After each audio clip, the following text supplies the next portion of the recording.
The Blue Beyond, Episode 7, Chapter 26, Kazi Depot, Planet Kazi, Osara System, Balas Branch.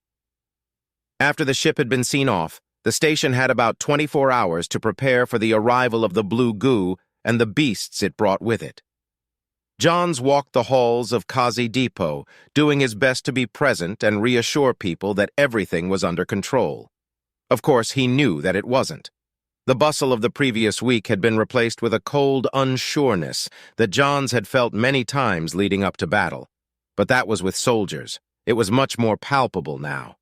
Families were spending their final hours of normalcy together in their quarters or whatever corner of some cold metal room they were sleeping in. Johns had instructed the bars to shut down. Otherwise, he suspected many of the single men, of which there were many on Kazi, would be spending their final hours taking the edge off. They were close to the end of this. You could feel it in the air, in the way that each and every person inside Kazi Depot held themselves. How people acted in times like these tells you a lot about how they feel about life. They had run over the plan at least a dozen times in the last 3 days. Everyone had a role to play. Able-bodied men and women all had a station that they would man. Women and children would stay back at the railway courtyard, which was close to the bunkers. All remaining food and water had been placed in the bunkers. Those that were going to take part in the fight all had a role to play. They were able to scrape together more than 50 flamethrowers, which were set up at strategic positions along the main corridor. The plan was relatively simple. All entrances were completely locked down and welded shut, many of them several layers thick with reinforced steel. The Hell Dogs were going to get through no matter what, but at least they were going to be able to slow them down and buy themselves as much time as possible. When they got through didn't matter so much. No matter where they breached, all roads led to the main corridor. That was where their final stand was going to take place. The main corridor was part maze, part obstacle course. To make their way down the corridor, the Hell Dogs were going to have to climb over steel welded to the floor and walls, vehicles, spikes, furniture, industrial equipment, and anything else that they could find in the station. The result was a twisted mess of objects that looked like a junkyard to the untrained eye. Johns was hoping it would be enough to slow the Hell Dogs down enough to let their burners do most of the work. As for the C4, Johns and Sarah had discussed at length what to do with it. Of course, their only real chance of surviving long-term was to blow up the Queen. But the chances of a drone successfully making it into the impact site, making its way through the sphincter, being expelled out of the other side, then retaining its ability to fly through the thick goop that would without a doubt cling to it, long enough to fly over to the Queen and explode at exactly the right time, was slim. Not to mention the fact that the detonation signal would have a hard time reaching the drone down in the Queen's cavern. So they had scrapped the idea of sending drones into the third cavern. That left them with 2 options. First, they could save all of the C4 on the Hell Dogs that descended upon Kazi Depot. Sarah had advocated for this route for most of their conversation. They did the math, and a perfectly placed brick of C4 could kill up to 100 Hell Dogs. Based on their estimates, there were roughly 1,500 of them out there roaming around the countryside. With 10 bricks, they could kill up to 1,000. Of course, however, the chances that they would get a perfect hit was Johns's biggest concern. Chances were that each C4 blast would only kill 20 or 30 of those things. If that happened, they wouldn't be doing enough damage to make it worth it. The last option was the one that Johns had pushed, to send another team in there with the C4 and try to kill the goddamn Queen. Sarah couldn't deny that it was their only real chance at a positive outcome. The problem was that the damn things had learned their game. Ever since the second Queen went down, a flock of Hell Dogs had been stationed outside of the third impact site. At least 100 of them. No team had a chance to make it past them, but, and this is a big but, if they waited until the Hell Dogs began sieging Kazi Depot's outer walls, they might vacate the impact site and give them a window. Sarah agreed, although she was skeptical because they didn't have any data to suggest that that's what the Hell Dogs would do. Putting all of their eggs in that basket didn't seem smart, but there weren't a lot of good options. Even then, they'd have to find people willing to go do it. They were pretty short on young, able-bodied men with some background in something resembling the military or combat. Johns tasked several security team members with scouring Kazi Depot to find volunteers that might prefer to die attempting to kill the Queen rather than in Kazi Depot. So that was it.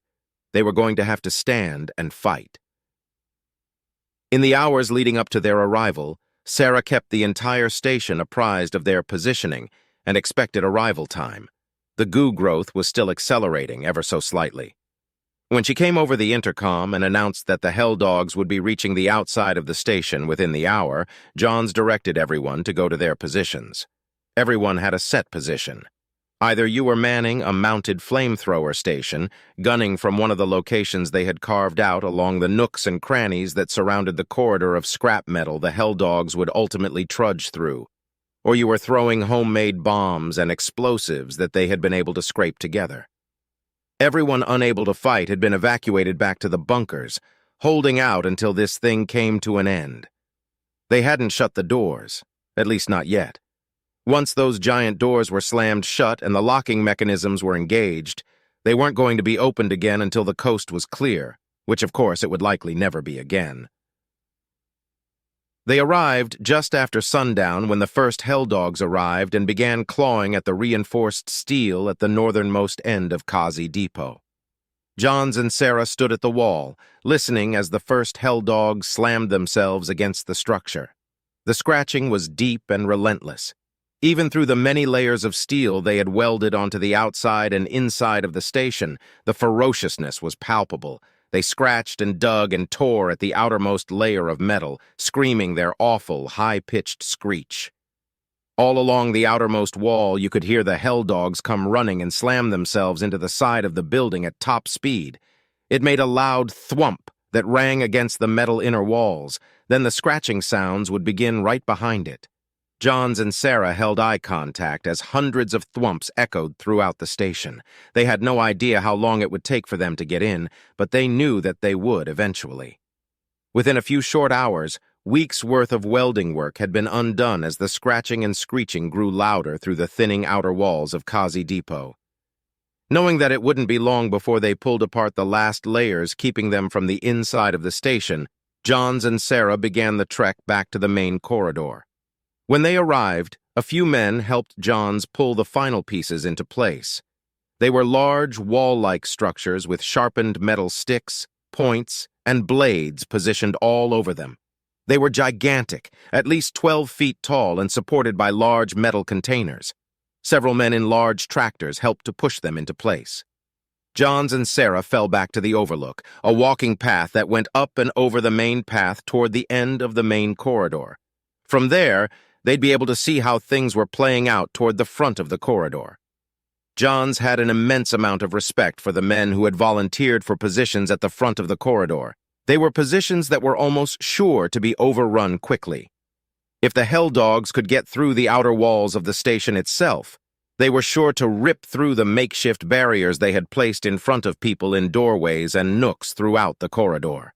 Within an hour, they began to hear the screeching of the Hell Dogs as they made their way down to the final layer of metal on the outside of the station. They listened as they began to rip through, with a faint screeching echoing through the hallways from the other side of the station. "Here we go," Sarah said with a tear in her eye, clutching a Gauss rifle that was serving as her last line of defense. "Here we go," Johns responded with a nod. He picked up his comm unit and spoke into it, his voice booming from every speaker in the station. "The Hell Dogs have breached the walls. Hold your positions. Fire on sight," Johns screamed. The people of Kazi Depot returned his call with a deep bellow. The screeching began to echo louder and louder off the walls, bouncing their way down the mile-long main corridor.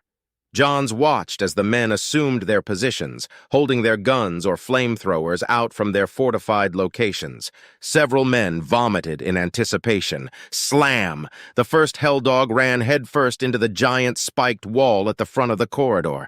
Johns was too far away on his walkway perch to truly see what was happening at the front, but he could hear it.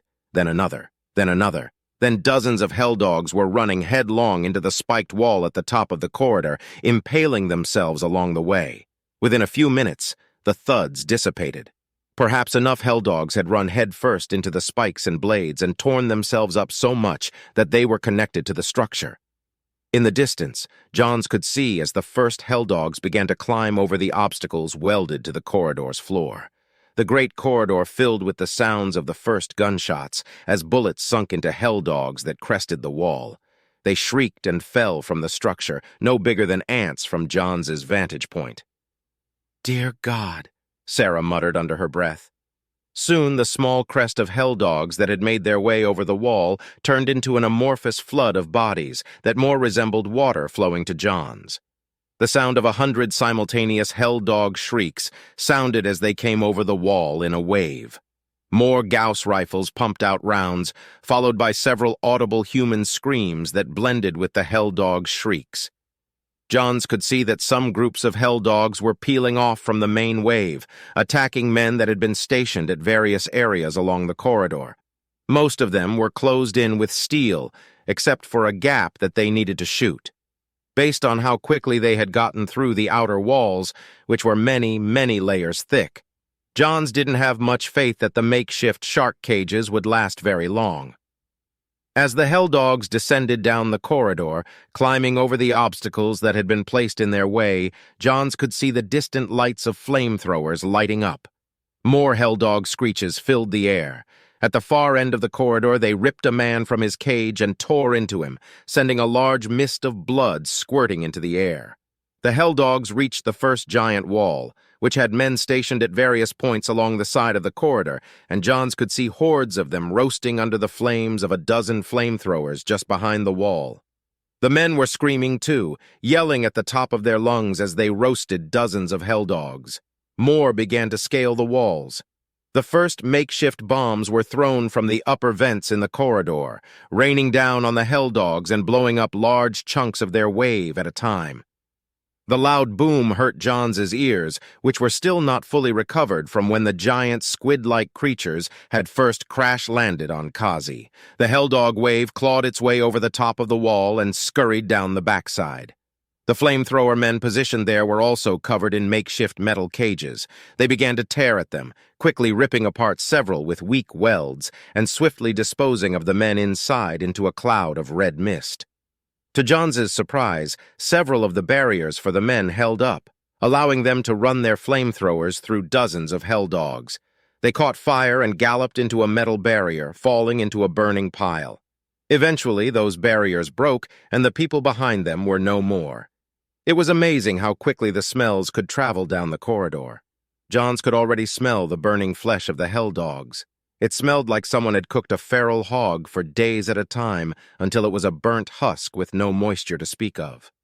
"Look," Sarah said, pointing toward the far end of the station.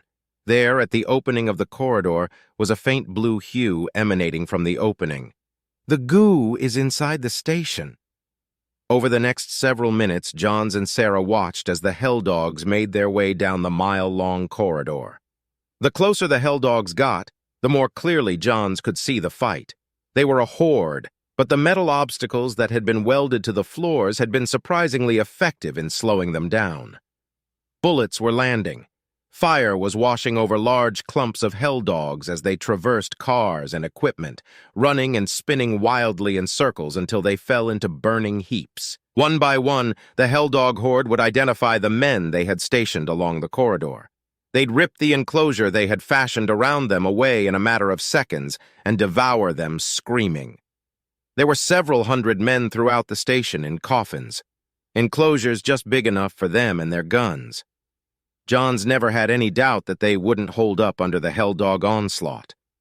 The idea was more to give them time to do some damage. He hadn't told the volunteers that, though. Instead, he had just told everyone that it was unlikely that anyone would survive and didn't spend time analyzing the specific situations of the individual men that were fighting the helldogs. They were all lambs to the slaughter.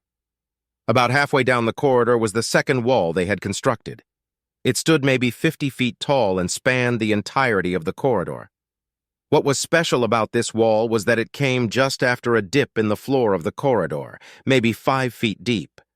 That space had been filled in with all of the explosives they still had available, as well as a variety of nails and other metal bits and shards designed to explode and rip apart the Helldogs like a giant pipe bomb as the wave gathered at the base and began climbing the wall. The strategy was simple: blow it up whenever they were in position to do the most damage. Sarah had run some numbers and calculated that the maximum potential for the strike was somewhere near 500 Helldogs, but that required that all things go right. Either way, this bomb trap was their best chance at putting a dent in their numbers and surviving this thing. The Helldogs flew along the corridor, ripping men to pieces as they went. They were pulled from their death traps and quickly disappeared into a cloud of ravenous alien creatures. At most, they might see a mist of red rise above the Helldogs, who quickly took off down the corridor as soon as they had disposed of the threat. The blue glow coming from the far end of the corridor was growing in brightness, and probably not far from making its way into the corridor itself. "Our burn team is landing at the impact site," Sarah yelled at Johns over the increasingly loud screeching noises. Johns nodded. When the wave reached the wall at the middle of the corridor, they'd see what their situation here at Kazi Depot was going to be. Meanwhile, a team of 20 were landing at the third impact site with guns, flamethrowers, and a few C4 bricks. The next 10 minutes would decide the fates of everybody on Kazi Depot. It was go time. Chapter 27. Kazi Depot, Planet Kazi, Osara System, Balas Branch. Johns and Sarah pushed themselves off to the side of the overhead walkway they had been standing on. Johns picked his spot so that he could keep a close eye on both the bomb wall and keep a close eye on the video of their approach. Johns could see the puddle jumper lowering the men on the ground about a quarter-mile away from the third impact site. There, a group of about 20 Helldogs were loitering around the entrance. It was still going to be a challenge, but it was a far cry from the hundreds that had been there before the goo had crept far enough for them to reach Kazi Depot. As soon as the men touched down on the goo, the Helldogs began to run straight in their direction, almost as if they had felt their landing themselves. Johns turned on the comms communications so he could listen in. "Assume the position!" The team lead, Mai Fief, a young woman who had recently joined the Kazi security services, screamed at the top of their lungs. The Helldogs crossed the quarter-mile in mind-bending time, bullets being flung at them as they raced, killing several before they could reach the group. As they got closer, the flamethrowers lit up. With about half the group of Helldogs still standing as they arrived, they crashed into the group, who had arranged themselves in a phalanx-style line, sending them flying all over the goo-covered ground. Several screamed at the top of their lungs, and from the drone's vantage point, Johns could see that one of them had their legs turned completely backward, with the bone poking out through the skin. Luckily for him, he was quickly devoured by a nearby Helldog that had gotten to its feet after the collision. The drone watched as the men and women at the site continued to pour rounds into the group of Helldogs that had attacked them, taking care of each one by one.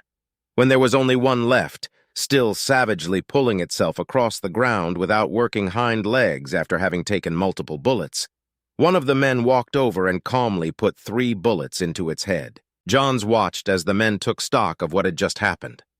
About half of them were dead. One man ran over to check on one that had had his stomach torn open by a Helldog, but was still holding on, his intestines strewn on the Kazian jungle floor beside him. A few more men stood over him.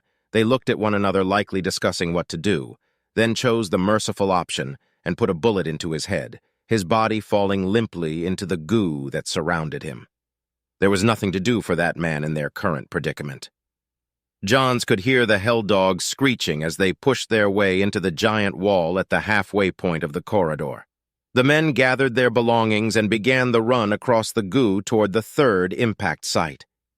The mammoth mound that had been created when the queens had burrowed themselves into the Kazian crust was larger than the other two had been, with a larger opening into the initial impact cavern as well. With each step the men took, Johns could see long, disgusting strings of goo stretching between their feet in the ground, and he wondered how hard it might be to walk in that thick of goo. It was probably similar to what they had encountered in the Queen's Cavern. The men cautiously made their way across the open field and into the mouth of the giant impact cavern. There, the goo was so thick that you could see the vibrant glow illuminating the area in a brighter bluish hue, reflecting off of the mouth of the cavern's walls, which were also covered in it. They approached the cavern carefully, feet flopping through the goo as they treaded. The drone repositioned itself above the cavern. Johns looked up from the screen to see the helldogs beginning to arrive at the C4 wall at the midpoint of the hall. It wouldn't be long before it was time to let it go. The team at the impact site entered the front of the cavern. "Be alert," one of the men said through the comms channel. Johns could barely hear above the loud firing and screaming going on less than a half-mile down the corridor. "What is that?" he heard one of the men say in a panicked voice. Then the shooting started. From the drone's vantage point, it was difficult to make out what was going on. Bullets were being dumped without a second thought. Johns could hear screaming coming in over the open channel. Johns watched as one body was flung from the cavern, then quickly devoured in seconds by several helldogs until he wasn't much more than a bloody heap. "They're coming out of the lair entrance!" the man screamed before his yells devolved into blood-soaked gurgles over the comms channel. One by one, the men were eaten alive. They didn't even have the opportunity to blow the C4 that they did have. The drone watched on as a layer of red blood began to pool around the bodies on top of the goo, before settling down into it and being devoured like all other organic material that the goo came into contact with. Johns turned off the screen, cutting off the screams and commotion from the handheld. With that, their chances of survival went up in a red mist.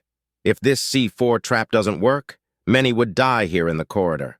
The rest would either starve or hold out in the bunkers until the helldogs found their way in. Johns and Sarah made eye contact. She welled up with tears and held her lips pursed. They both knew what that meant. John's heart felt as if it had sunken into his feet.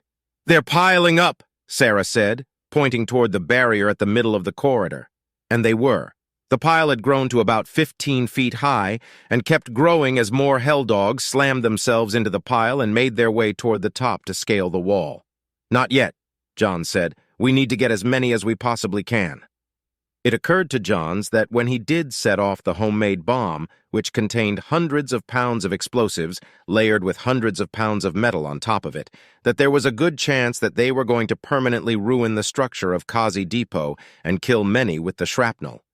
He expected it to hold, but there was a non-zero chance that this whole corridor might rain down on top of them. The men behind the barrier were unloading their Gauss rifles into the pile of helldogs on the other side. The wall that they had constructed was an amalgamation of steel beams, doors, chairs, and trusses. Anything they thought would be strong and could reliably be welded together to create the giant structure. With each bullet that ripped into a helldog, blue blood went spraying into the mush of helldogs that surrounded them. Johns and Sarah watched as dozens more helldogs crashed into the wall, pushing those toward the top further up. They were just beyond halfway up when Johns opened a channel on his comms unit and began telling everyone to stop shooting and back away from the structure. The men did, quickly grabbing their Gauss rifles and running away from the wall that towered above them. Without the continuous rounds being pumped into their front lines, the helldogs began to grab a foothold at the base of the wall and started climbing upwards, looking to scale and get over the monstrosity as quickly as their long, spindly legs would take them. The entire structure was beginning to become coated in the blue goo blood from the injured helldogs. It clung to the structure and dripped and gooped its way between the haphazardly welded-together sections. "They're going to get over!" Sarah yelled. "Just wait! Let them get fully out of the way!" The last of the stragglers was still running across the open area they had left behind the wall so that the firing team could get out of the way as quickly as possible.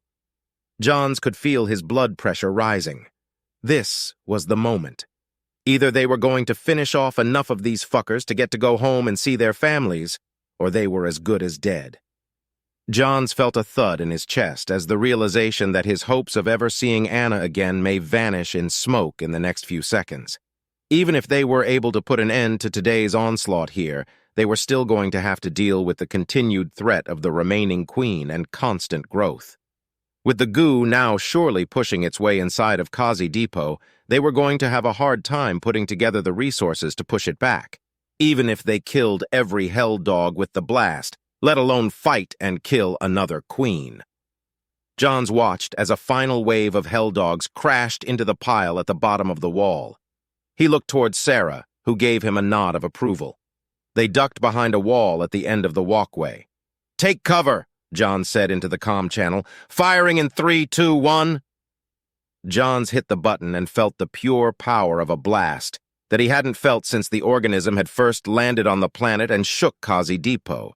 It felt as if the ground beneath him had completely disappeared and then suddenly reappeared beneath him, as if every bone in his body had turned to jelly.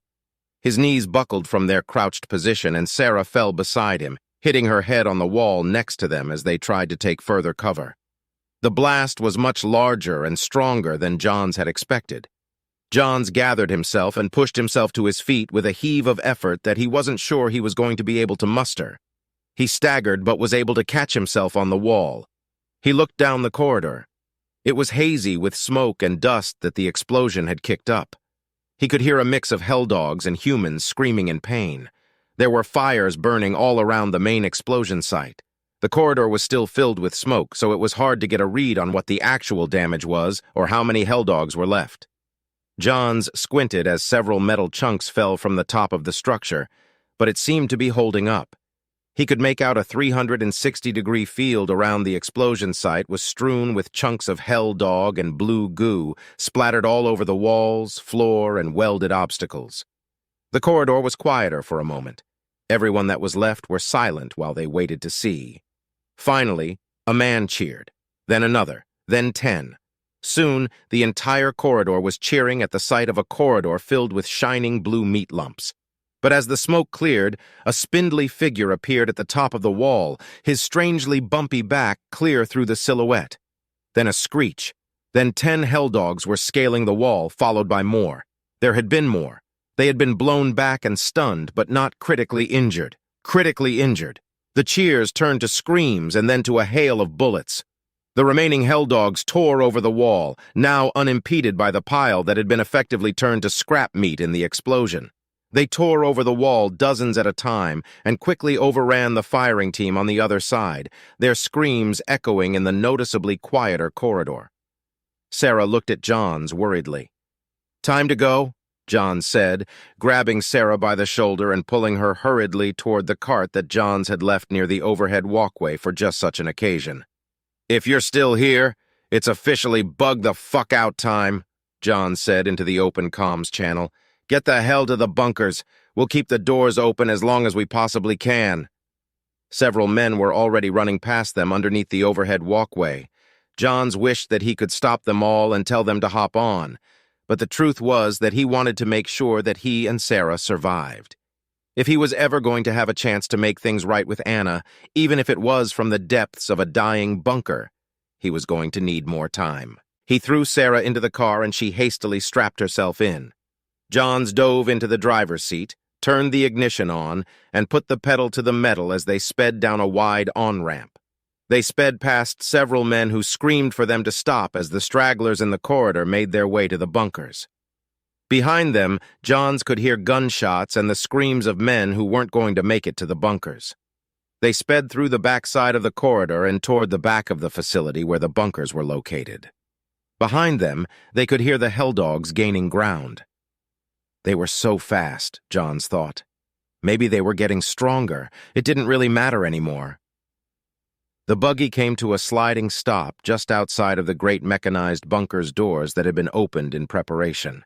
Once they were shut, they could only be opened from the inside. They ran inside and saw that quite a few people were already in the bunker waiting, and several dozen more came running in behind them. Johns could hear the screams from men and women and the screeches from the hell dogs grow closer to the bunker with each passing second. "Get ready! On my mark!" Johns yelled to the man that was positioned over by the bunker door control unit. 3 men sprinted across the open courtyard just outside of the bunker entrance. Behind them, 2 hell dogs slid through the turn and crashed into the metal wall. As if it didn't faze them, they jumped to their feet and continued driving their piston-like legs forward, gaining ground on the men. "Come on!" Sarah screamed from just inside the bunker. Let's go! The first man went down hastily as the hell dog quickly pinned him to the floor and tore his head clean off from his body. The hell dog wasted no time on the first kill and immediately took off toward the second man, catching him near the far side of the courtyard. The third man was quicker than the first two and flashed across the open courtyard toward the bunker with two hell dogs hot on his heels and rapidly gaining on him. "Wait for him!" Sarah screamed. "Close it!" John said. "What? No! He won't make it! Close it now!" "Don't!" The young man manning the door unit looked nervously back and forth between Johns and Sarah. "God damn!" Johns began as the man hit the button and the bunker door slammed shut, trapping the man outside just a few feet from the door, along with anyone who was still alive throughout the whole of Kazi Depot. Sarah shook her head and fell to her knees.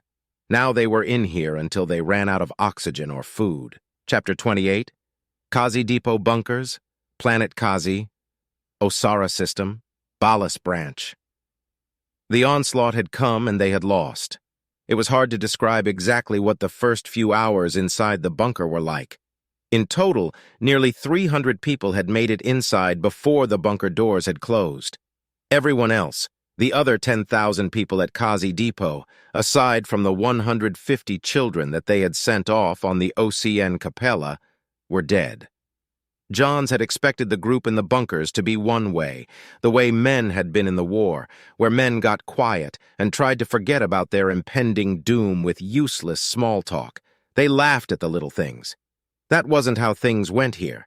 At first, everyone seemed somewhat relieved that they had survived the Hell Dog invasion, even if we hadn't stopped them from entering the station. That feeling lasted for a while. Before too long, they could hear Hell Dogs scratching at the bunker doors. Many worried they might get in, but Johns knew that the door was made of steel and lerasium composite. Lerasium was an extremely tough metal found on several Federation planets and was primarily used for military ship hulls. It was incredibly resilient, and Johns doubted that any organic creature could make a scratch in it. Even the Hell Dogs. Within hours, the reality of the situation started to set into people's minds. It started with a few people crying. Then more cried, and a few people got hysterical. One man started beating on the door, insisting that he be let out of the bunker. "I'd rather die by them!" he screamed through his tears. "You had that opportunity," Johns reminded him. He even tried to take a chair and hit the electrical panel that controlled the door.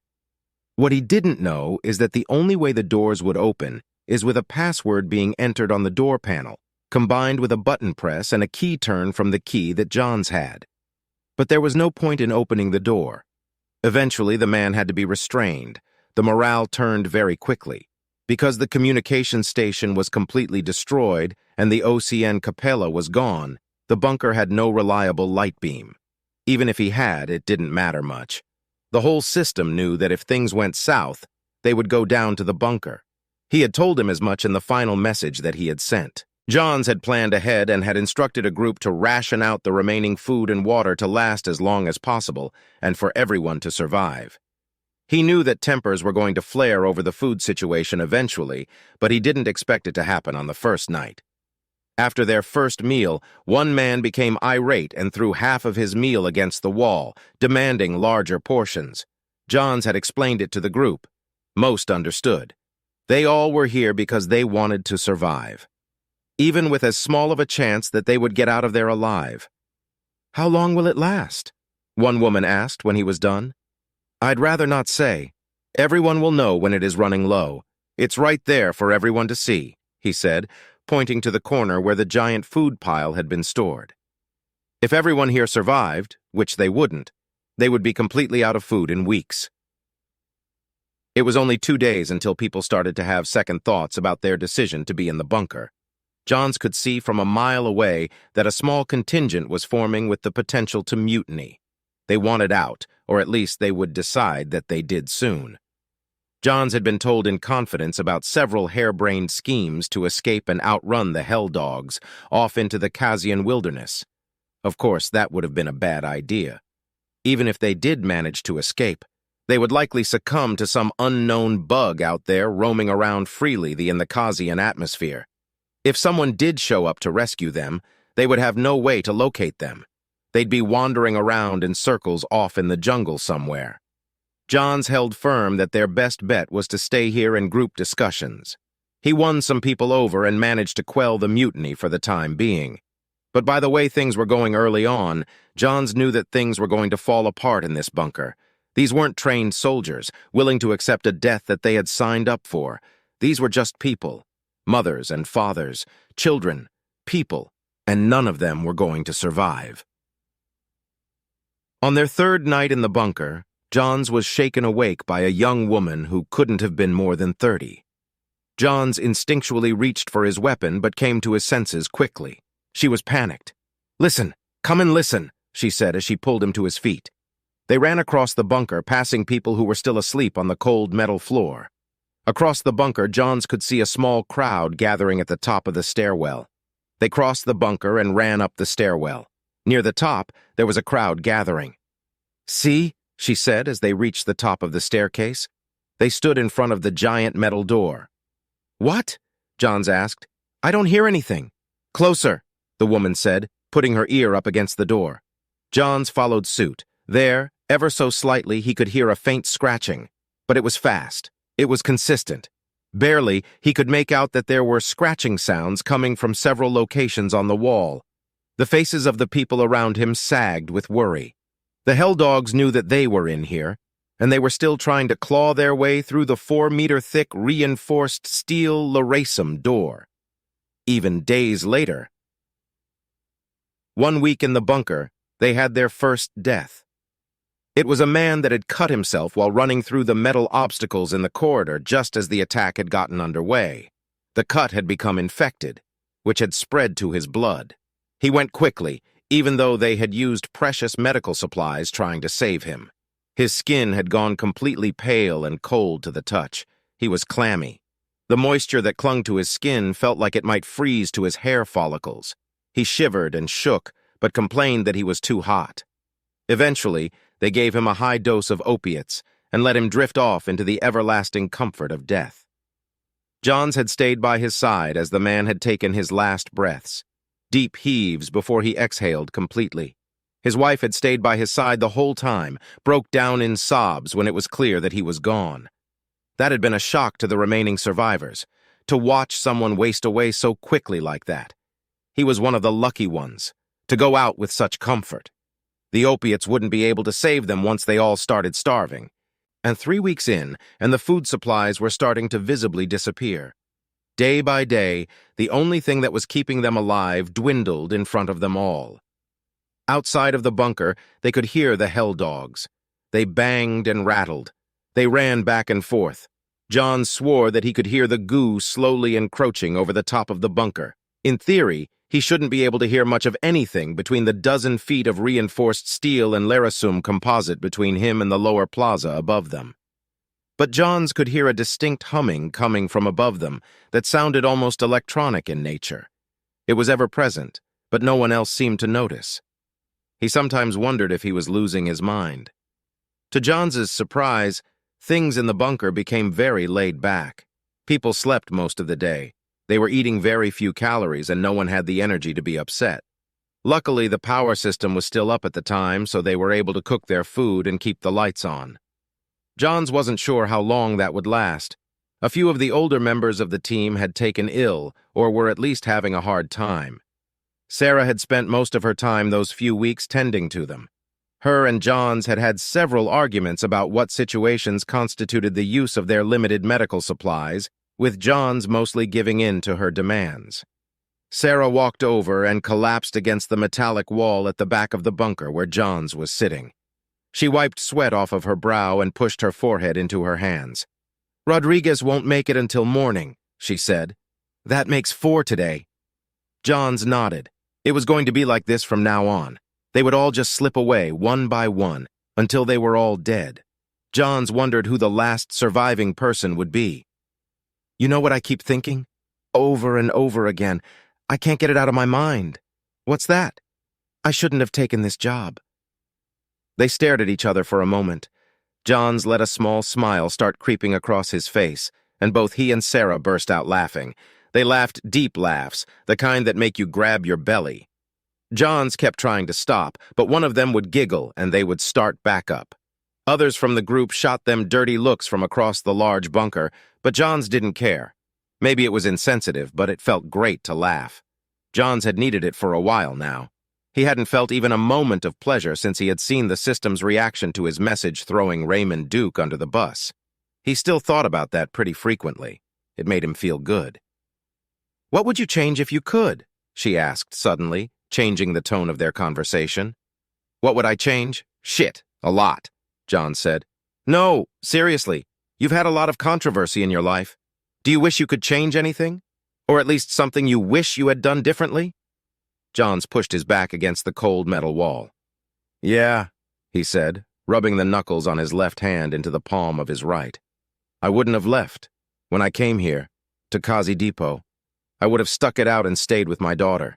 Even if my marriage was ending, I should have stayed, even if I was hated."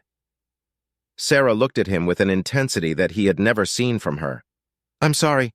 I didn't think...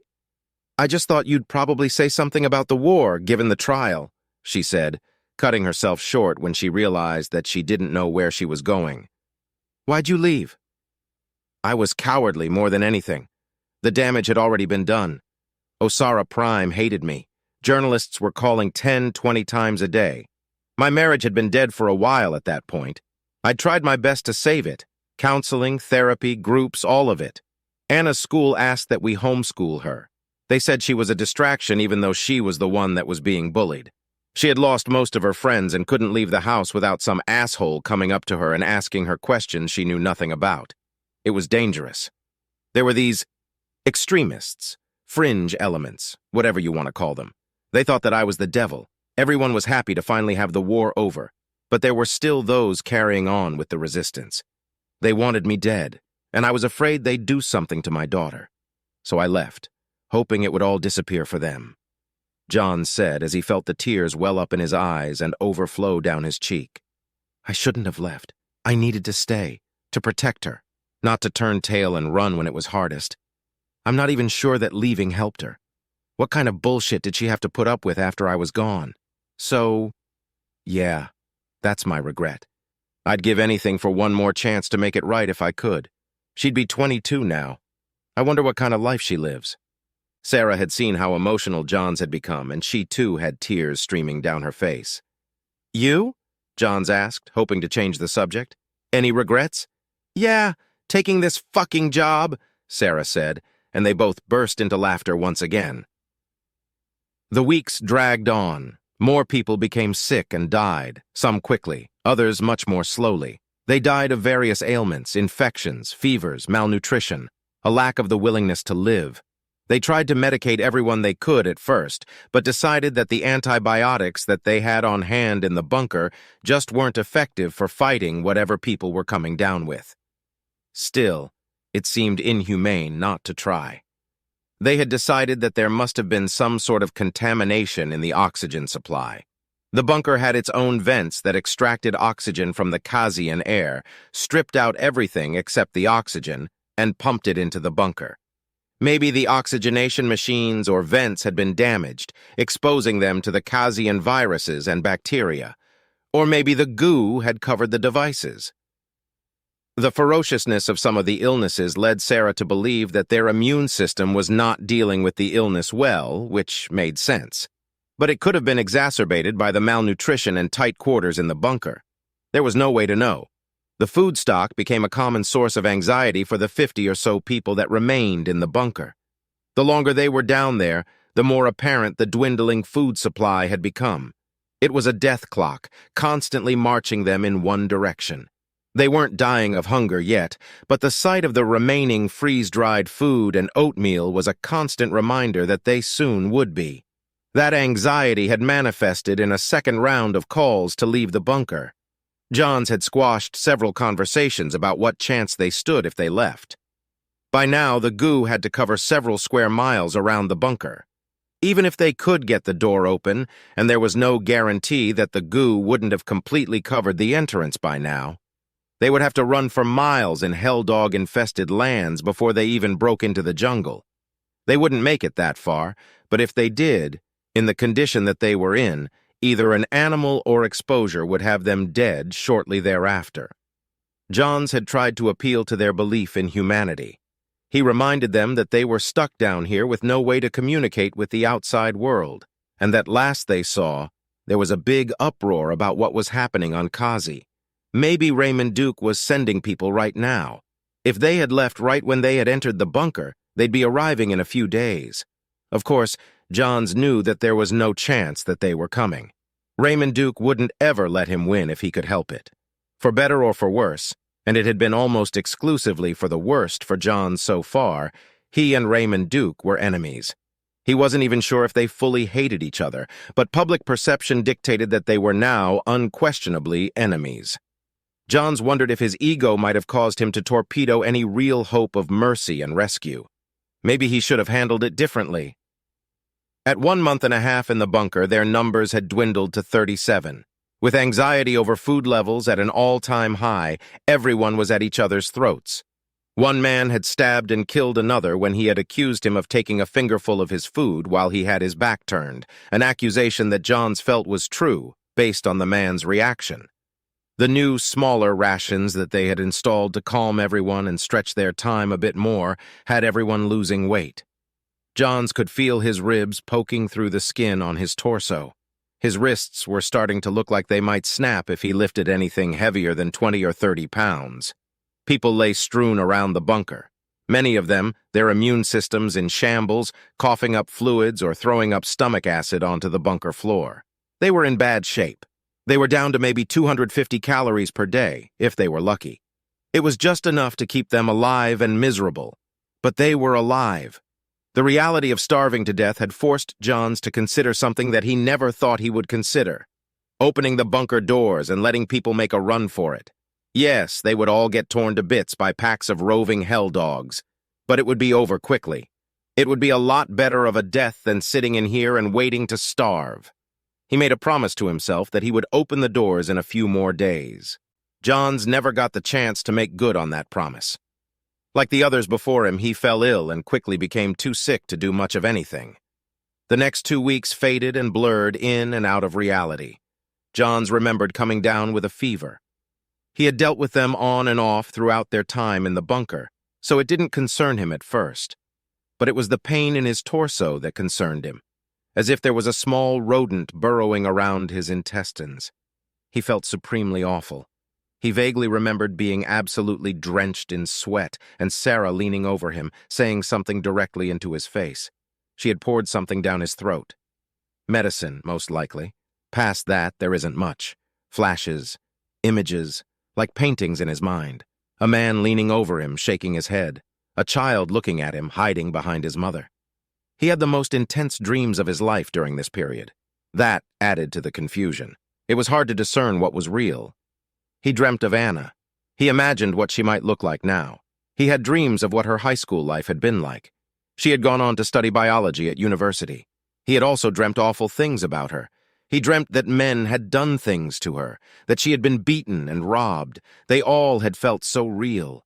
He'd wake up gasping for breath trying to save her, before realizing he was still in the bunker and falling back into his half-alive, unconscious state.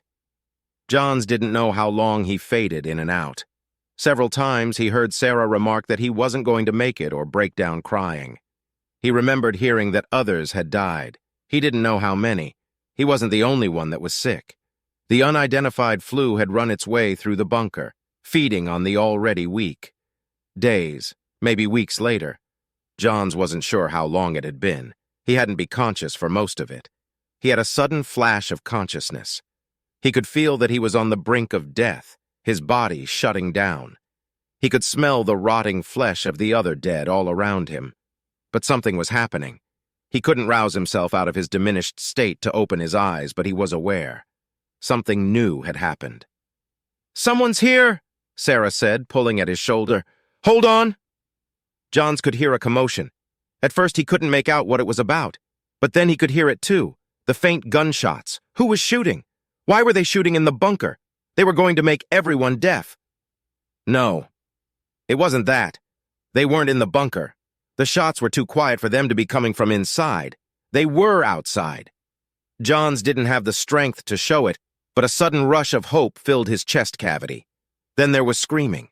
It was muffled, Hard to make out. There were dark figures moving around the bunker. Hell dogs, maybe. Had they made it through the door? Was the end finally here?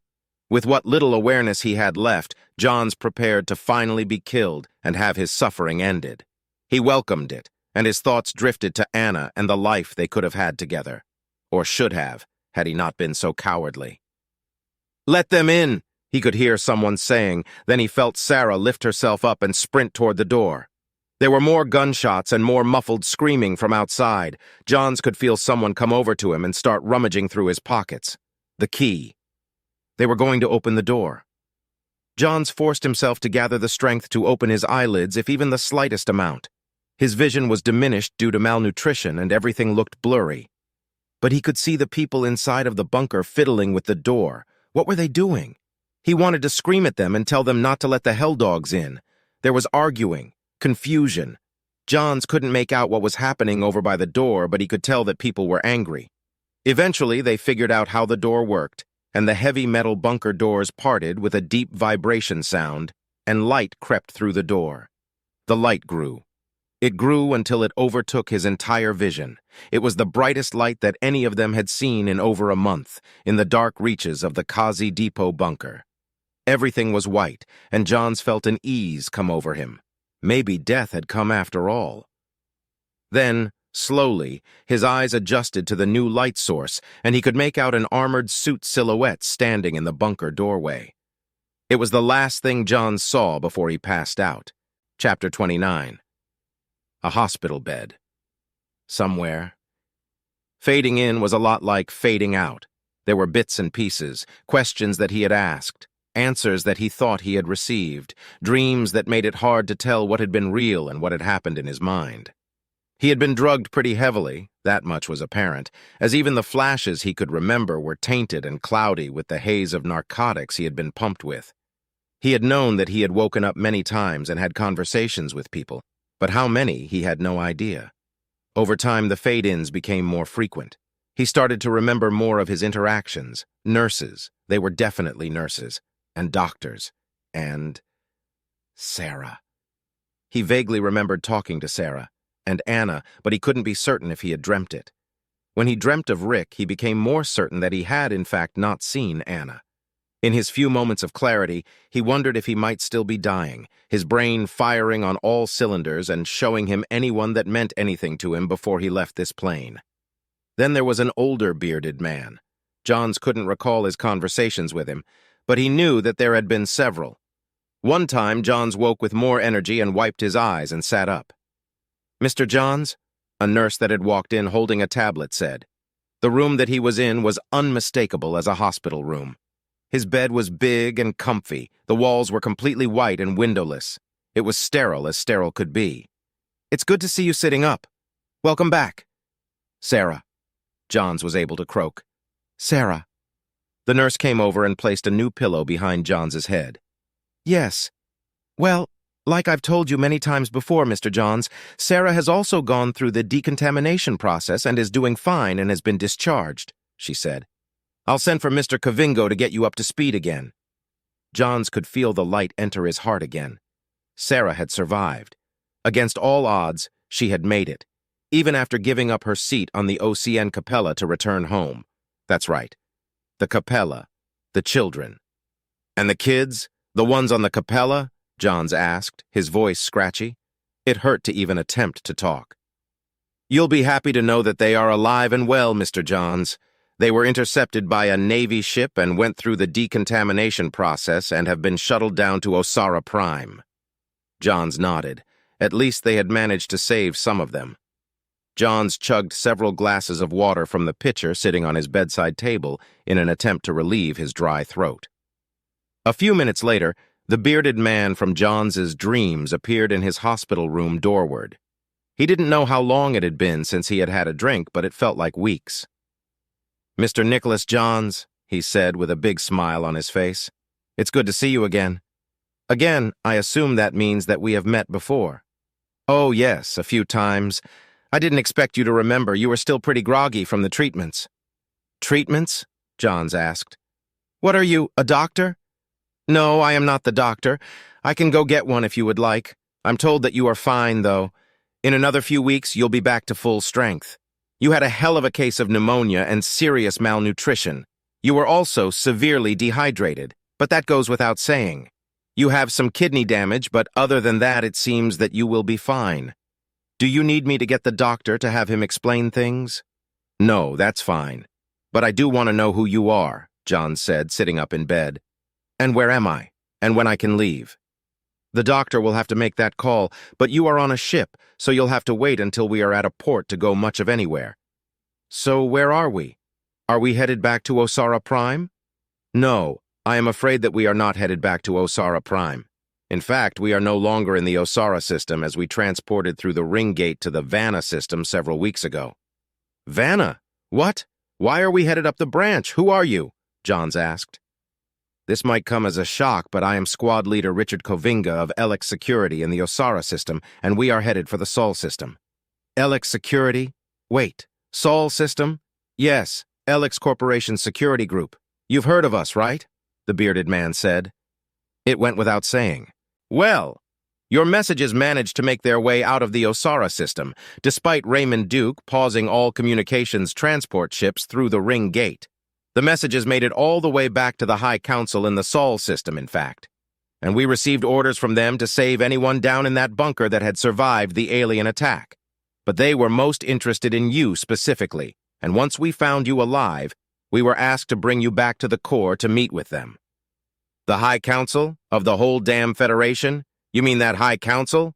Johns asked, exasperated. Yep, the very same, the man said with a big smile.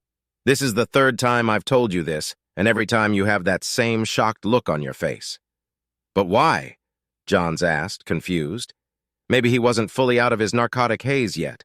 What would the High Council want with him? Well, I don't want to speak out of turn. They didn't tell us their reasoning, but the Vor landing on Kazi has been big news across the Federation. Absolutely huge. Everyone is talking about it, and about your transmissions from the planet, and how Raymond Duke had left everyone there to die. I assume they'd like to talk to you about that. Johns wasn't going to be speaking with Anna anytime soon. Thank you for listening to the first book in the Blue Beyond duology. The second season is expected to begin releasing in the next 3 to 4 months. In the meantime, we have other stories for you to check out, including Fued, which is releasing now. Fued takes place in the far reaches of the Valorum system, where Jack Kalin and his family strive to survive as homesteaders on the treacherous frontier desert world of Castin.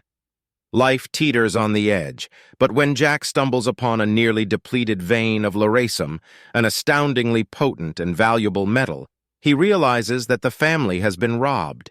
With a failing homestead and a little sister with debilitating desert lung, the Kalins need to find the lerasium, and fast.